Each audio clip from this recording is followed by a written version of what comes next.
Today was supposed to be a good day. I'd finished work early, a rare occurrence in the agronomy business, and I figured it was the perfect opportunity to surprise my wife, Emma. She's been after me for a while now to join her for a workout session at the gym, something we used to do together, but had fallen off my radar as business demands piled up. I knew she missed those times, and honestly, so did I. So I decided I'd make her day by showing up at her gym and catching her off guard with a spontaneous joint workout. I got home, took a quick shower and grabbed my workout gear, already imagining the smile that would light up her face when she saw me walk through those gym doors. We hadn't done this in ages, and I could almost hear her playful scolding for taking so long to get back into it. As I drove to the gym, I was feeling pretty good about the whole thing, looking forward to spending some time with her outside of the usual routine. When I arrived at the gym, I made my way to the men's locker room, feeling a bit of nostalgia wash over me. This place had been our second home for a while, back when we were both serious about staying fit. Now, with business taking up so much of my time, I hadn't been here nearly as often.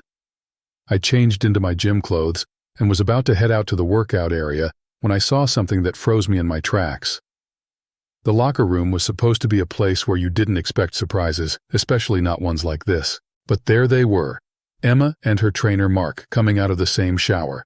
And before you think, well, maybe it was just an accident, or they were fixing something, let me tell you, there was nothing innocent about the way they were standing too close, whispering in hushed tones, clearly caught up in whatever had just transpired.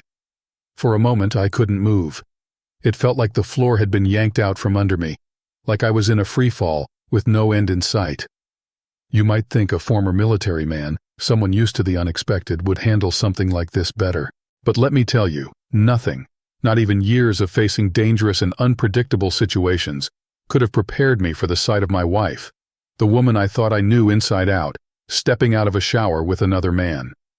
Mark had always seemed like a decent enough guy, professional and fit, with that easy charm that made people gravitate towards him. He was the kind of guy who could get along with anyone, the kind of guy who you wouldn't think twice about leaving alone with your wife.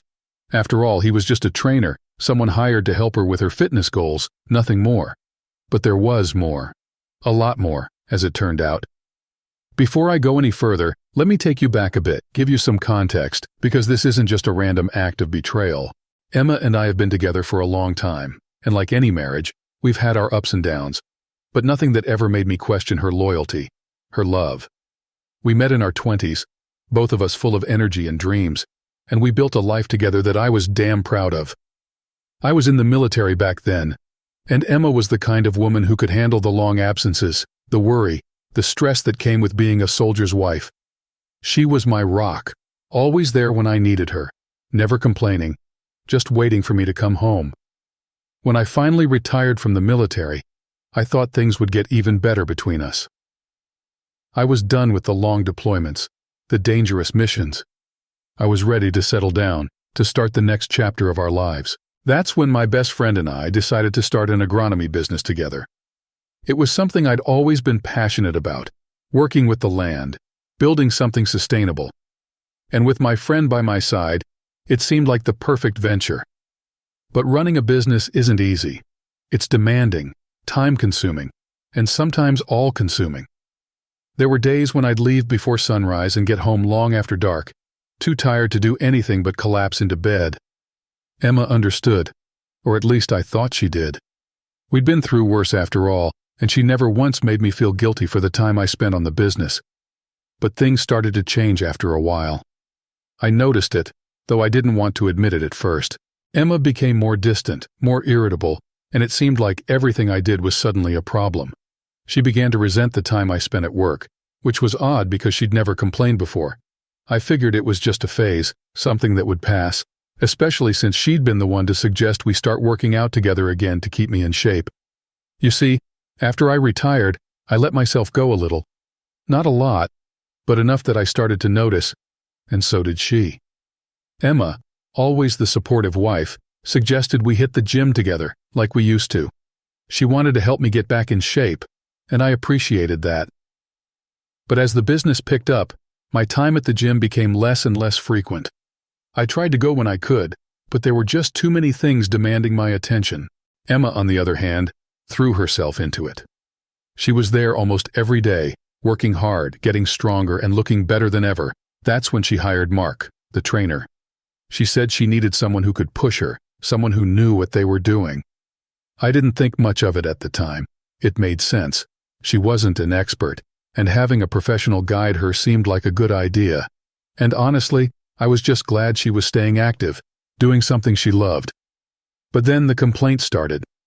Emma wasn't just upset about the time I spent at work. She started accusing me of neglecting her, of choosing my friend and business partner over her. She even suggested that I was using work as an excuse to avoid spending time with her. That one stung, because it was so far from the truth. I'd been working hard to provide for us, to build something that would secure our future. And yes, my friend was important to me, but not more important than my wife. I tried to brush it off, to tell myself that she was just feeling lonely, maybe a little neglected, and that we'd work through it like we always did. Something between Emma and me shifted. It was subtle at first, almost imperceptible, but as the days turned into weeks, the changes became impossible to ignore. If you've ever been in a long-term relationship, you know how important the little things are. The way you look at each other across the room, the small random acts of affection, the comfort of just being together. But all of that started to fade. Emma, who once greeted me with a smile and a kiss when I came home, was now distant, preoccupied with something I couldn't quite put my finger on. It wasn't just the distance, though. It was the small, strange habits she picked up along the way. I'd come home after a long day at work, hoping to unwind with her, maybe watch a movie or just talk about our day. But instead, she'd be glued to her phone, texting someone endlessly. I'm not talking about the occasional message here and there. This was constant, as if whoever she was talking to was far more interesting than spending time with me. I would sit down beside her, trying to start a conversation, but she'd just nod or give me one-word answers, her eyes never leaving the screen. I know what you're thinking, just ask her who she's texting, right? Believe me, I did. But every time I asked, she'd brush it off, saying it was just a friend or something trivial. And maybe it was, but it didn't feel that way. There was something about the way she guarded that phone, the way she'd quickly close a conversation or turn the screen away whenever I got too close. It wasn't just about the phone, though. It was about the way she was pulling away from me, little by little, every day. The strangest part was the money. Emma had always asked me for money to pay for her gym sessions, and the trainer, Mark, who she said was helping her stay in shape. But out of the blue, she just stopped.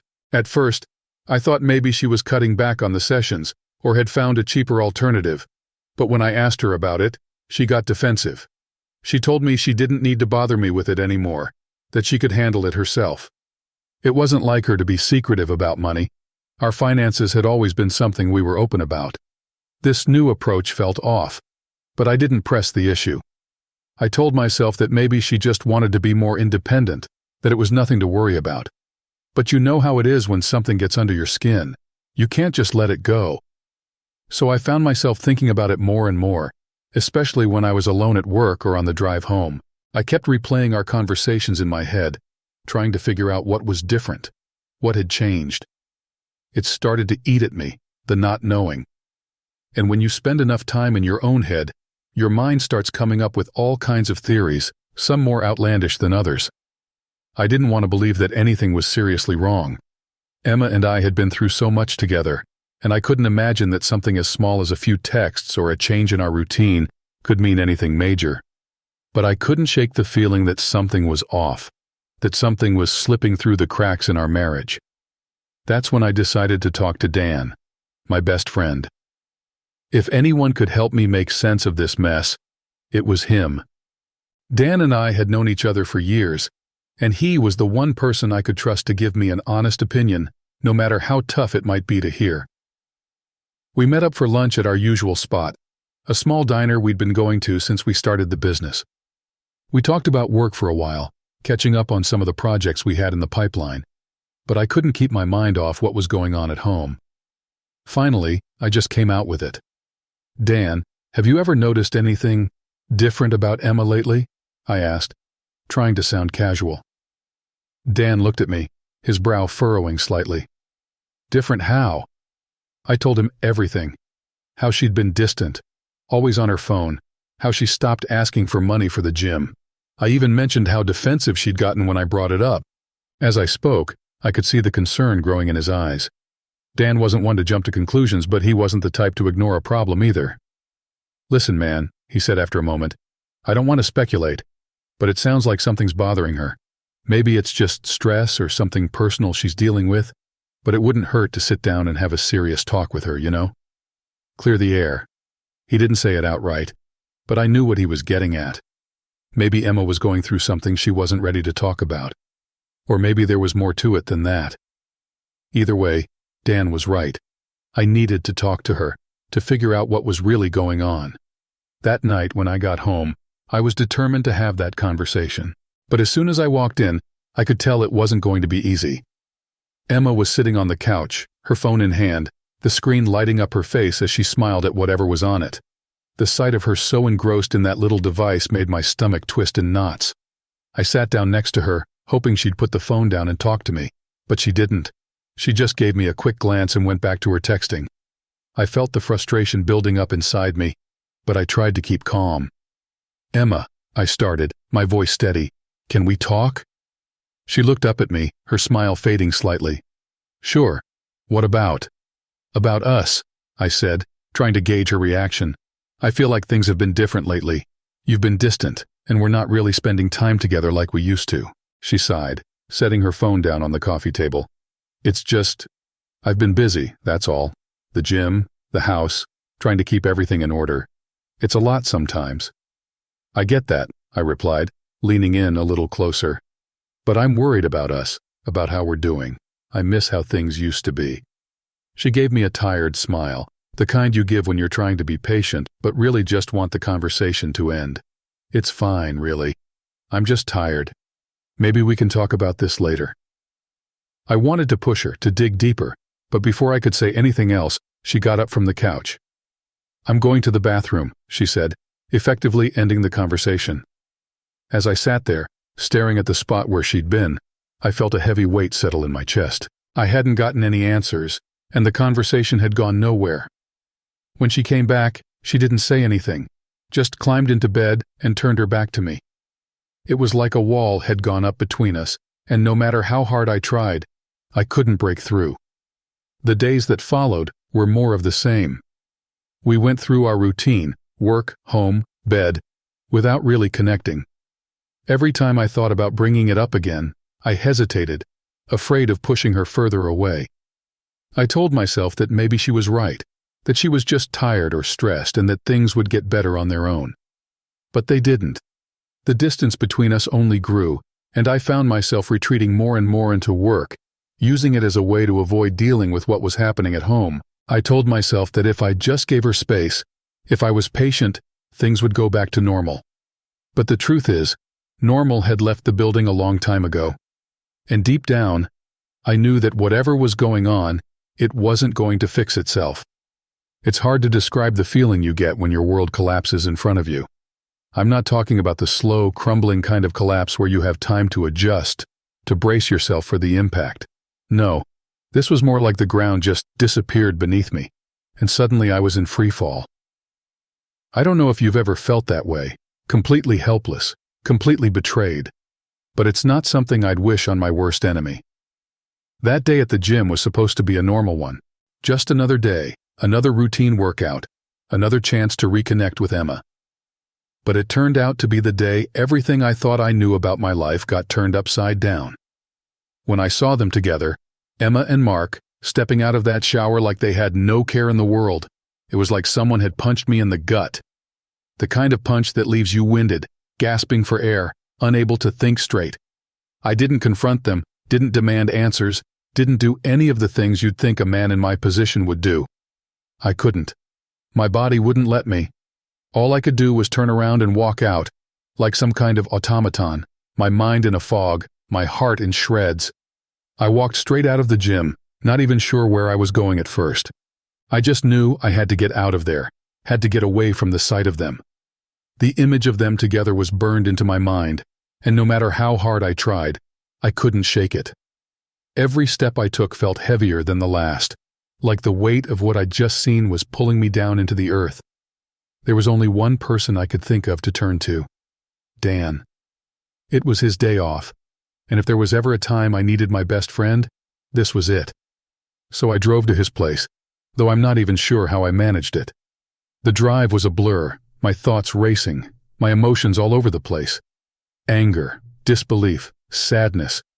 They all hit me in waves, one after the other, until I felt like I was going to break apart at the seams. When I got to Dan's place, I barely made it through the door before I lost it. He was in the kitchen when I walked in, probably making himself breakfast or something. But as soon as he saw the look on my face, he knew something was seriously wrong.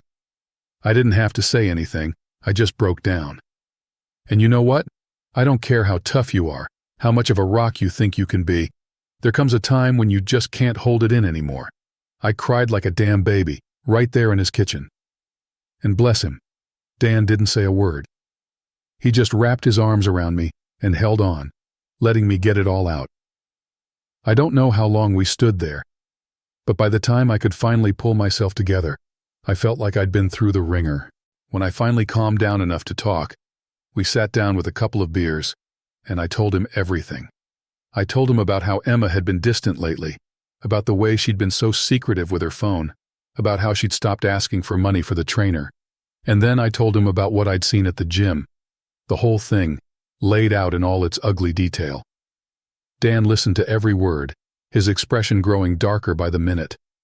I could tell he wanted to say something, to offer some kind of advice, but what could he say?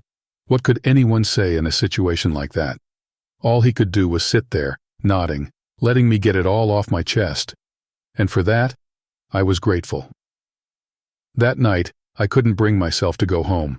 The thought of facing Emma, of having to confront her, was more than I could handle. So I stayed at Dan's place, the two of us drinking until the early hours of the morning. He kept the conversation going, talking about anything and everything to keep my mind off what I'd just been through. And for a little while, it worked. For a little while, I could almost forget. But eventually, the alcohol wore off, and reality came crashing back in. I knew I couldn't stay at Dan's forever. I had to go home, had to face what was waiting for me there. So, in the early hours of the morning, I thanked Dan for everything and headed out, feeling more lost than ever. The drive back home was quiet. Too quiet. I couldn't get the images out of my head. Couldn't stop replaying the moment I saw Emma and Mark together. By the time I pulled into the driveway, I felt like I was in a daze, just going through the motions. Emma was waiting for me when I walked in. She must have been up all night, judging by the way her eyes were red and puffy from crying. But if she was expecting me to feel sorry for her, she was in for a disappointment. I didn't feel anything. Not anger, not sadness, not even betrayal. Just a cold, hollow emptiness. As soon as I stepped through the door, she started to cry, her words tumbling out in a mess of apologies and excuses. But I wasn't listening.